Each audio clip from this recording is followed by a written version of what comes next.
Well, good morning. I haven't posted anything in quite a while. I've been pretty busy.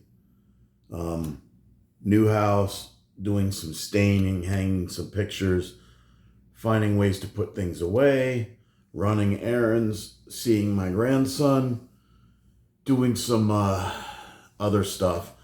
But yeah, I have been watching the news. It's kind of depressing. The big issue, and forgive me for lying down on my couch, but I'm just tired. I got a tetanus shot yesterday and I got a shingles shot, and I'm kind of sore from it. Not where I'm in pain, but a little bit of discomfort.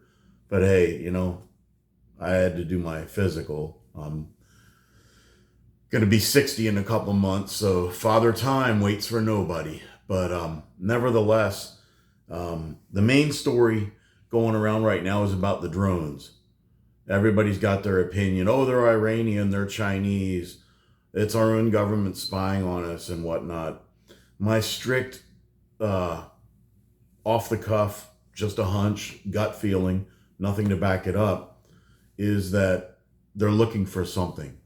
The way the drones aren't everywhere in the United States, they're mainly in certain places, like they're doing a grid search. I think that they're looking for something. I don't know if it's if they're looking for fishing material that was stolen, and they're worried somebody's going to try and make a dirty bomb, or if there is some kind of a biological hazard they're looking for, or possible terrorist attacks at various points of our infrastructure, such as bridges, tunnels, railway overpasses, power plants, pipelines, even airports, any number of things. Uh, you know, we have to be right all the time. The terrorists only have to be right once. So, it could be they're looking for something, and there are drones. They're owned by the government or the state police, or maybe they're owned by private contractors and they're being farmed out by the Department of Defense to do work for them. I don't know, but it could be that there's something that the authorities don't want to tell us because they're afraid it'll induce panic, and that's not good this close to the holidays. Nobody wants that. I remember back in the 9/11 2001 days, people in our government obviously had some kind of intelligence that something was going to happen, but they didn't know what or where. And if they would have came out and said, hey, we know that some terrorists are going to fly some planes into some buildings. Well, look what that would have induced panic, and it would have disrupted the airline industry, and it probably would have done more damage to the psyche and the economy of the nation than the actual attack did. So we're just going to have to play it out. But it is kind of fishy when a public official goes on there and says, well, we don't know whose drones they are, but we know they're not a danger. What? Yeah, seriously? Jeez, that kind of stuff doesn't exactly reassure people. And that's the kind of nonsense that feeds into the conspiracy people.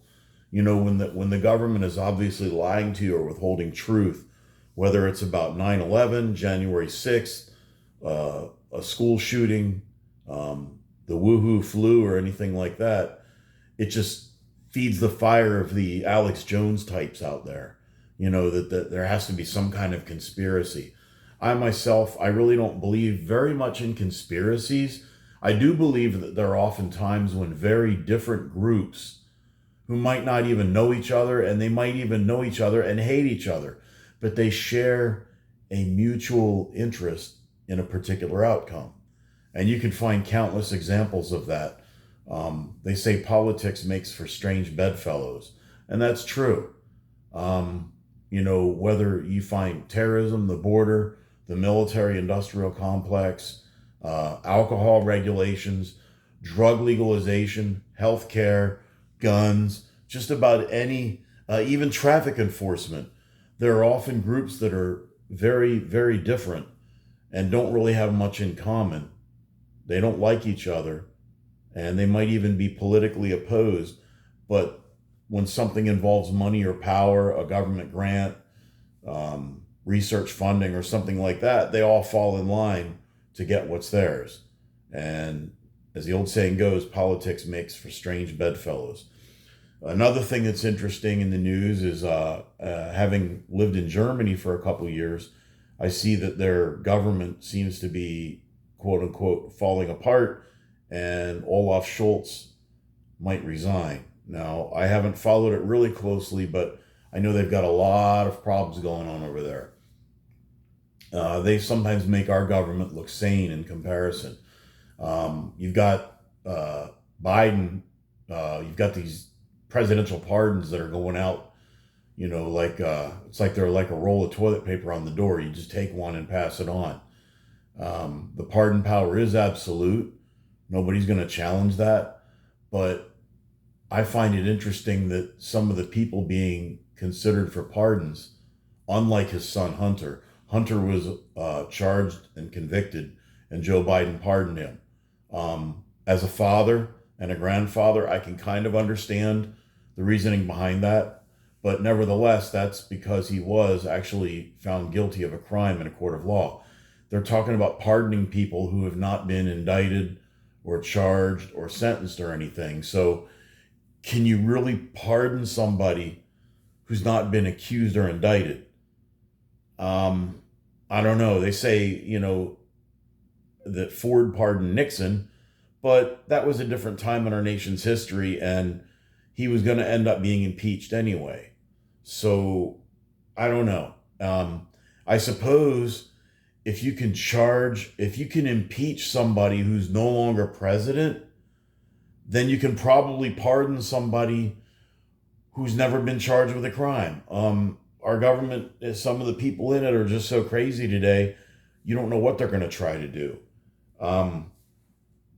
Another thing that, being close to the holidays, Christmas it's Wednesday morning, the 18th, so Christmas Day is only a week away. My wife and I were going to be out of town going to Hilton Head, but instead we decided to stay home and have a nice boring Christmas here. Last year we were in Italy and we were both sick as a dog the whole time. So this year it's going to be more of a low-key thing. I think about, years ago, even 20 years ago, it was like you go to the mall and you're rushing around trying to find everything. Now it's like you sit down at your laptop and you go online. Maybe you make a trip to Costco to get a few things. It's not the same as it was when we were growing up. Now, of course, the kids today, and by kids I mean anybody under anybody under 25, they're not really going to remember the old school Christmases that we used to have. That's not to say that it's better today or worse today than it was before. It's just different. Technology has a way of doing that. And I never realized how great of a gift that gift cards are. Because everybody goes to restaurants, even though it's a lot more expensive now. But, things are just different. And a lot of people are traveling to see family members. My grandson and my son and his wife live about an hour and 20 minutes away. So they're pretty close. One of my wife's daughters lives about an hour and 10 minutes away. And her other daughter lives way out on the West Coast. So we don't get to see her that often. With the flying and traveling and all that stuff, it's just not as much fun as it used to be. I think a lot of people are going to be driving to go see relatives, but Christmas falls in the middle of the week this year. So it's on a Wednesday. So it's not really, I don't think people travel as far or as often as if Christmas falls on, say, a Monday or a Friday, or it falls on a Saturday or Sunday, and then people get that Monday off. A lot of people don't want to travel just for one day. I know before I retired, we always had to work Christmas Eve, and that was kind of a bummer. But if it fell on a weekend, we would usually get the Monday after Christmas, we would usually have it off. But if it fell during the week, we just got Christmas Day off, and that was it. So anyway, I I've been kind of looking around. The inauguration is coming up next month, and you have this squabbling from the usual suspects. Um, Donald Trump is making some appointments. A lot of people don't like them. Other people do like them. But as I said in a previous video, Joe Biden set the bar pretty low with some of the, um, let's just say, not the best and brightest people that he has in his cabinet. So when you set the bar really low, somebody else might slither in under it. But you know, I still think that there are great days ahead for the country. I don't see Trump as the problem. I see him as a symptom of the problem. The election's over. He won. We need to deal with that. And when he does something right, we need to support him, whatever our political party is. And if he does something wrong or incorrect, we need to call him out on that. And the same thing goes for the members of Congress. If statistically, the party who has the White House loses seats in the legislature in the midterm elections. So come 2026, which the campaigns are already starting, I think, in 2026, if the Democrats retake the House, you can bet your bottom dollar they're going to impeach them. For what? I don't know. They're going to make up something. They're going to find something. They're going to impeach them. If they take the Senate too, you know darn well they're going to do what they can to remove him from office. Now that'll leave us with J.D. Vance. I don't know. Is he going to be, he's probably more conservative than Trump. Not that Trump is really an orthodox conservative anyway, but, you know, compared to Kamala Harris, he looks like somewhere between Genghis Khan and Attila the Hun. But he's not really an orthodox conservative. You know, he's very very moderate in his views if you look strictly on the issues. As far as the prevention of war in the Middle East, I don't know. It looks like the Iranians, I think, are willing to come to the table with the you know, the Israelis, and there's a supposedly Hamas and the people in Gaza are talking about having a ceasefire and sticking to it with Israel. So if they acknowledge Israel's right to exist and they return the hostages unharmed, that's going to go a long way towards peace, not only in the region, but in the area. As far as Ukraine is concerned, if Donald Trump can get Russia and Ukraine to sit down to the table and come up with something, you know, too many people are dying. There's a hell of a lot of dead Russians and there's a hell of a lot of dead Ukrainians. And a war of attrition, Russia will win. That needs to be kept in mind. If you look at history, Russia, when you go to war against Russia, no matter how superior your forces are, you have to remember that they generally don't lose, and they're willing to sacrifice gazillions of their own people. They don't have the same resistance to death that a lot of the Western countries do, and that's something that needs to be kept in mind. You can have better equipment, higher technology, and even a bigger army, but if you're fighting an enemy who's willing to let more of his people die than you are willing to let your people die, you might win the battles, but that enemy can still win the war. I'm not saying that as any endorsement of Vladimir Putin. I'm not. I'm just, you know, you look at history and look at World War II. What happened when when the Russians just burned everything and, you know, burned everything to the ground and retreated, and the Germans couldn't resupply their lines. Russia's a big, cold, dark place in the wintertime. Something we need to keep in mind. China, who knows? Is China going to make a move towards Taiwan? Maybe they won't. There's certain people around the world who are adversaries, and they respect power and they respect authority. They prey on weakness and fecklessness, which is what they largely see in the current administration. But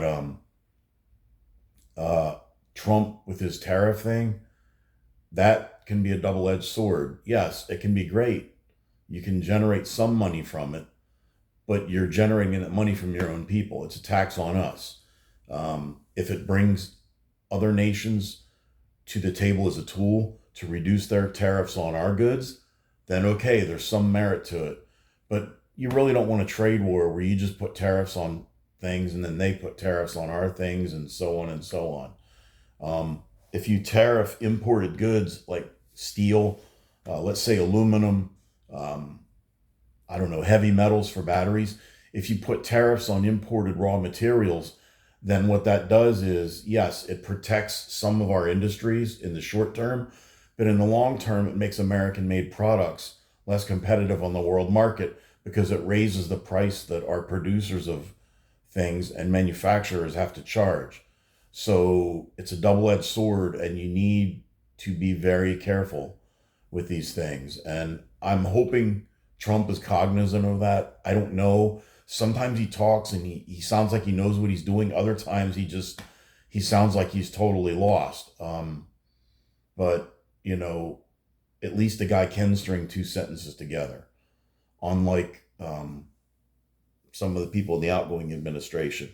But you know what? We're all Americans, so, well, except for my European friends here, but we're all, Americans. We want the country to prosper, and, our future depends on it, especially if you have children and grandchildren. It makes you have skin in the game.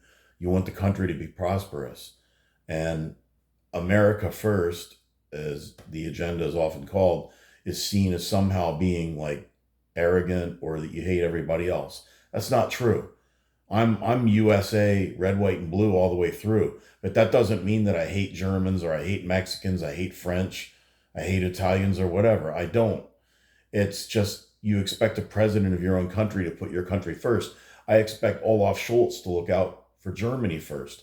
I expect Trudeau to look out for the Canadians. I expect Macron to keep the French citizens first and foremost in his heart. And I expect Vladimir Putin to look out for Russia first. I expect, whoever the president of India is should be looking out for things that advance the interest of his country. So, it's not, nationalism can be a very bad thing if it's to the extreme, but there's nothing wrong with a little bit of nationalism. We call that being a patriot. A patriot loves his country, but he doesn't hate everybody else. You can love your own country and love what's inside. That doesn't mean you hate everybody outside of it. So I think people need to think about what words mean. But that's about enough today. I've rambled on long enough. I haven't put out a video in a while. I'm not sure if I'll do another one before Christmas, but I wish every one of you a Merry Christmas, Happy Hanukkah, a joyous Ramadan, a Merry Festivus. I'll just say Merry Christmas, Ramahana, Kwanzaa. I'll cover all my bases. Whatever holiday you celebrate, or if you don't celebrate at all, just have a great day.